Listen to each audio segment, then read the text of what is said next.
Baik pemirsa, kita kembali di Nama Indonesiaku. Seperti apa yang disampaikan di awal tadi, Kiai Haji Syarif Mat Najih menutup muqaddimah di awal tadi dengan wailul likulli humazatil lumaza alladzi jama'a malau addadah. Lalu bagaimanakah kita menggunakan harta-harta kita agar kita nanti diringankan, agar kita nanti mudah menjalani hisab nanti.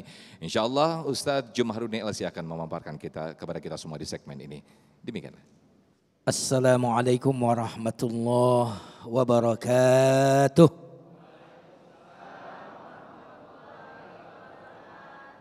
Alhamdulillahilladzi an'ama alaina ni'aman katsira hatta la tuhsa.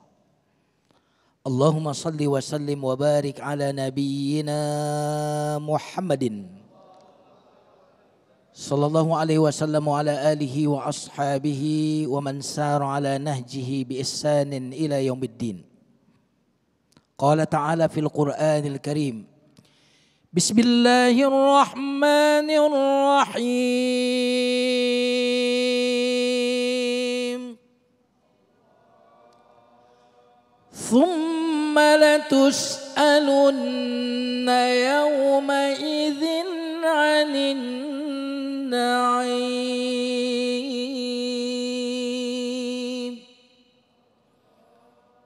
Bismillahirrahmanirrahim. Wa innahu lihubbil khairi lasyadid.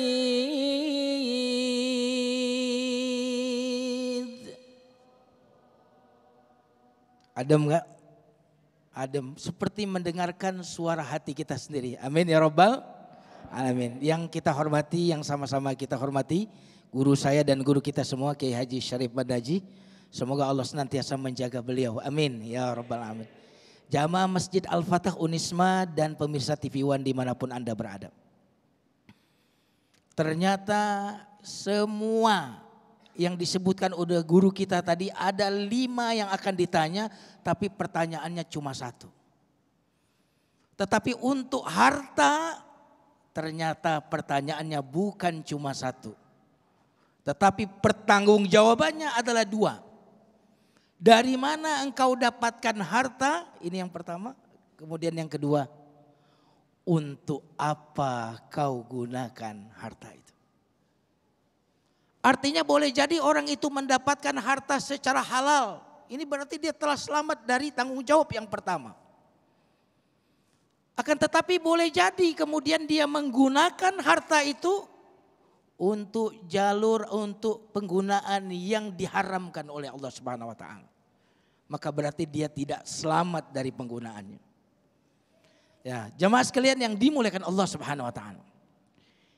Dalam ayat yang saya bacakan tadi, kita akan bisa paham untuk apa dan bagaimana harta itu kita gunakan. Agama kita ini tidak pernah meremehkan harta. Bahkan agama kita ini sangat menghargai sesuatu yang sangat bermanfaat.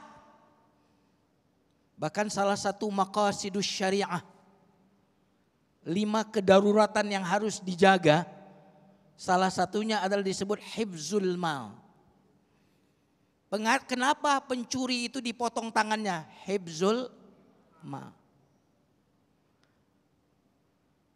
Maka menjadi 5 kedaruratan, sesuatu yang harus dijaga, yaitu 5 diantaranya adalah hifzul mal.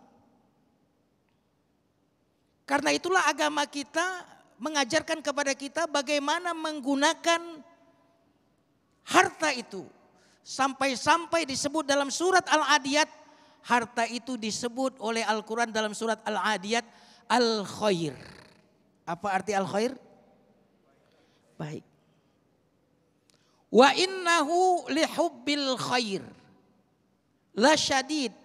Sesungguhnya manusia itu mencintai khair. Ulama sepakat khair di surat Al-Adiyat itu harta. Gak ada perbedaan ulama tafsir bahwa khair dalam surat Al-Adiyat adalah harta. Bahwa manusia sangat mencintai khair, maksudnya sangat cinta harta. Agama kita mengatakan harta itu adalah khair, kebaikan. Bukan di satu ayat saja Allah menyebut harta itu dengan khair. Dalam surat yang lain, kutiba alaikum idza hadara ahadakumul mautu in taraka khairanil wasiyatu lil walidain. Diwajibkan bagi orang yang menjelang kematian, apabila dia meninggalkan khair, maksudnya harta. Apa yang diwajibkan?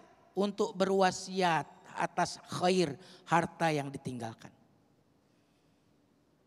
Nah sekarang kenapa kok Allah menyebut harta itu dengan khair? Harta itu kalau kita tidak gunakan untuk khair,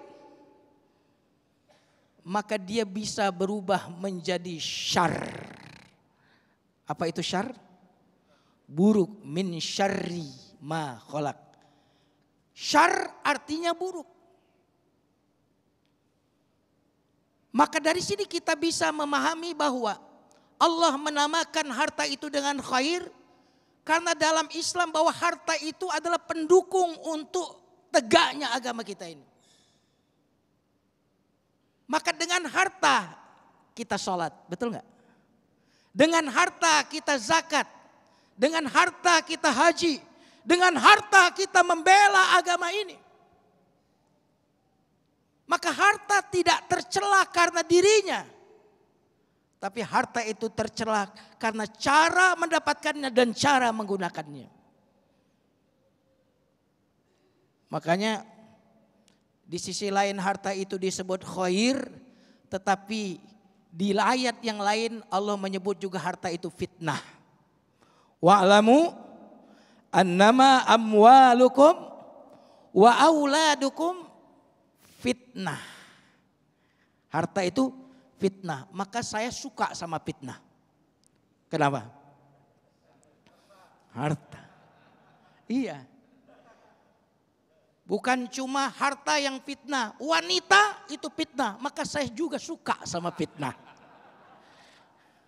Betul nggak? Nah jamaah sekalian yang dimuliakan Allah. Mal. Ini menarik. Kalau Kiai Haji Mat Naji ini pasti sudah sangat luar biasa menjelaskannya. Mal itu artinya miring, cenderung. Makanya nggak tahu kok tiba-tiba mal jadi mall.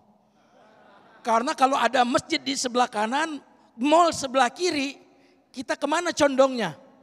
Mal, mal artinya condong. Fala tamilu kullal mail, fatazaruha kal mu'allaq. Jangan terlalu condong. Makanya kenapa kita itu cinta kepada harta? Karena harta itu bahasa Arabnya mal. Mal itu artinya condong. Nah, karena itu di dalam ayat tadi Allah menyebut khair. Artinya hendaklah kita sebagai orang-orang yang beriman menjadikan harta kita itu untuk menopang kebaikan dan ketaatan kita. Bukan justru menjadi sebab keburukan yang menimpa kita. Amin, amin ya rabbal alamin. Terima kasih Ustadz Jumahrudin LC yang memberikan penjelasan kepada kita semua. Mudah-mudahan harta-harta kita adalah harta yang khair, bukan sebaliknya harta yang syar atau bahkan harta yang condong miring dan itu menuju ke keburukan. Insya Allah pemirsa di segmen ketiga nanti dan juga segmen keempat nanti kita akan bahas lebih dalam lagi di sesi dialog dengan guru-guru kita. Tetaplah di Damai Indonesiaku. Usai jeda sesaat lagi kami akan kembali.